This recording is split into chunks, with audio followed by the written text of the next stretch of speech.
শহরেতে আসা মডার্ন হইয়াছে গ্রামের মাইয়া শহরেতে আসা মডার্ন হইয়াছে মার মেয়ে যেন বড়দাই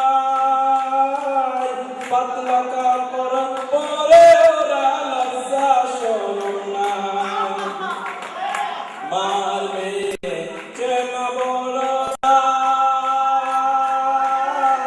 পাতলা কাপড় পরে ওরা লজ্জা শরম নাই ঢং জানে কই চুলে কলম ঢং জানে কই চুলে কলম বলে মোবাইল চুলাইছে গ্রামের মাইয়া শহরেতে এসে মডার্ন হইয়াছে গ্রামের মাইয়া শহরেতে এসে মডার্ন হইয়াছে।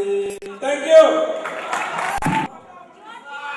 আমরা আমাদের সর্বোচ্চ চেষ্টা করেছি আমাদের এই উপস্থাপনার মধ্য দিয়ে আমাদের এই দিনটিকে স্মরণীয় করে রাখতে আমাদের সর্বোচ্চ প্রচেষ্টার মধ্য দিয়ে আমরা চেষ্টা করেছি কিছুক্ষণের জন্য হলেও তোমাদেরকে বিনোদনের জগতে ভাসিয়ে রাখতে। বন্ধুরা, আজকের এই সাংস্কৃতিক অনুষ্ঠানকে সফল করতে যারা অক্লান্ত পরিশ্রম করেছে বিগত কয়েকদিন দিন রাত খেটেছে আজকের এই অনুষ্ঠানকে সফল প্রমাণিত করেছে তাদের কথা না বললেই নয়। দিন রাত পরিশ্রম করে ঘুম দিন রাত যাপন করে পড়াশোনা ত্যাগ করে এক পর্যায়ে বলতে গেলে এই অনুষ্ঠানকে নিয়েই তারা ভেঙে পড়েছিল। আমাদের 90তম ব্যাচে বেশ কয়েকজন বন্ধু, আমি নাম বলে কাউকে ছোট করবো না, যাদের কারণে আজকে এই অনুষ্ঠান সফল হয়েছে। আর আমাদের সেই বন্ধুদের মধ্য থেকে ওদের মধ্যে থেকে সবাইকে ডাকা সম্ভব হচ্ছে না, যদি সবাইকে নিয়ে আসা যেত তাহলে খুবই ভালো হতো। তো আমি ওদের পক্ষ থেকে বলার জন্য দুজনকে ডাকছি, ইদ্রিস এবং কামরুল।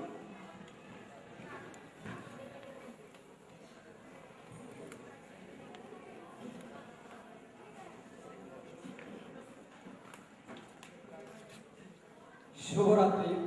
গ্রাজুয়েশন কমপ্লিশন সেরিমনি 2013 ইতিহাস বিভাগের 90তম ব্যাচে আজকের এই গ্রাজুয়েশন কমপ্লিশন সেরিমনিতে এতক্ষণ ধরে আপনারা অত্যন্ত মনোমুগ্ধকর একটা সাংস্কৃতিক অনুষ্ঠান উপভোগ করছেন। আমরা যারা ক্লাস পরিশ্রম করে এই অনুষ্ঠানকে সার্থক করে তুলছি তাদের পক্ষ থেকে আপনারা যারা উপস্থিত বন্ধু প্রায় সবারই আমরা কম বেশি সহযোগিতা পেয়েছি। তো আমি জাস্ট একটু এক নজরে সবার জ্ঞাতার্থে কিছু বিষয় তুলে ধরবো যে কিভাবে অনুষ্ঠানটা এই পর্যন্ত আসলো। এক নজরে সেই 20 থেকে 25টা দিন 5ই নভেম্বর 2000 স্বনামধন্য উপদেষ্টা ডক্টর আসাদুর রহমানের সাথে দেখা করে আমরা কাজ শুরু করি। তারপর মোটামুটি আমরা এই পর্যন্ত আসছি দিনটা ক্লান্ত পরিশ্রম করে। এবং তো আস্তে আস্তে আমাদের অনেক বন্ধুর অনেক অসুস্থতা, বিশেষ করে আমার জ্বর, কামরুলের জ্বর, আজকে সবচেয়ে বড় বেদনাদায়ক একটা ঘটনা ঘটে যেত। আমাদের কাউকে হয়তো মেডিকেলে থাকতে হতো। আমার বন্ধু যে কামরুল দাঁড়িয়ে আছে পাশে, তার আজকে খুব বড় একটা অ্যাক্সিডেন্ট হয়ে গেছিল, প্রায় তার এখন ভাঙা একটা। এরকমই স্মৃতি নিয়ে আমরা এখানে এসেছি। খুবই ভালো লাগছে, অসাধারণ লাগছে শুধু অনুষ্ঠানটা তুলতে সবার সহযোগিতা আমরা অনুষ্ঠান করছি। সবাইকে ধন্যবাদ। আমার অনেক মূল্যবান কথা বলেছে। আমি শুধু দুইটা কথা বলবো, সেটা হচ্ছে এই যে প্রোগ্রামটা আমরা আয়োজন করছি এর পিছনে আসলে আমাদের কিছু বন্ধু অক্লান্ত পরিশ্রম করছে, যা আমার ভাষায় বলা কঠিন ব্যাপার। যারা সকাল থেকে সন্ধ্যা পর্যন্ত আমার সাথে থেকে এককভাবে কাজ করেছে, আমি তাদের আসলে বলবো না, কোনো মুহূর্তে তাদের বলতে পারবো না যারা আমার সাথে ছিল আজকে প্রতিটা মুহূর্তে, আজ থেকে 10 দিন আগে প্রতিটা মুহূর্তে যাদেরকে আমি পাইছি সর্বত্র সব সময় অনেক বাধা বিপত্তি এসেছে, তারপর আমি অনুষ্ঠানে দাঁড় করাতে পেরেছি। এই জন্য সকলকে জানাচ্ছি সম্ভাষণ ও অভিনন্দন। সবাইকে ধন্যবাদ জানিয়ে এ পর্যায়ে আমার বক্তব্য শেষ করছি। আসসালামু আলাইকুম, সবাই ভালো থাকবেন, আল্লাহ হাফেজ। এই ছিল আমাদের আজকের দিনব্যাপী সাংস্কৃতিক অনুষ্ঠান। পুরো অনুষ্ঠান জুড়ে আমরা চেষ্টা করেছি আমাদের সাধ্যমতো বিনোদন দিয়ে আপনাদেরকে কিছুক্ষণের জন্য হলেও দেশের বর্তমান যে চলমান সংকট চলছে, দেশের বর্তমান যে অরাজকতা চলছে, সবকিছুর ঊর্ধ্বে রেখে আমরা সর্বোচ্চ চেষ্টা করেছি কিছুক্ষণের জন্য হলেও আপনাদেরকে এই সকল অরাজকতা থেকে দূরে নিয়ে বিনোদনের জগতে ভাসিয়ে দেওয়ার জন্য। আমাদের আজকের সাংস্কৃতিক সন্ধ্যা এখানেই সমাপ্তি।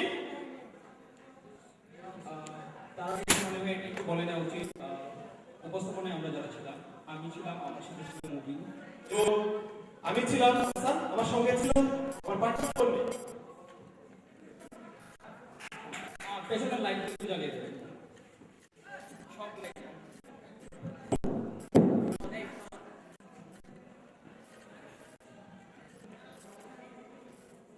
পেছনে মানে সবাইকে জানে সবাই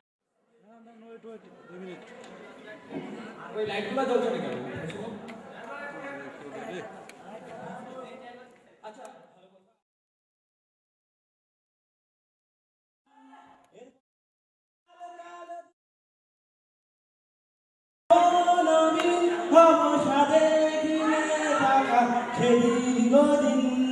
হাজার কবিতা বেকার কবিতা তার কথা কেউ বলে না সে প্রথম প্রেম আমার রচনা সে প্রথম প্রেম আমার রচনা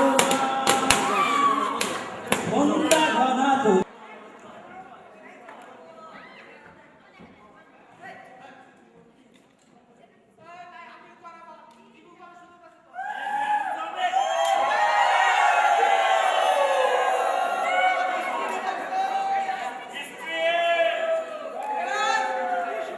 we are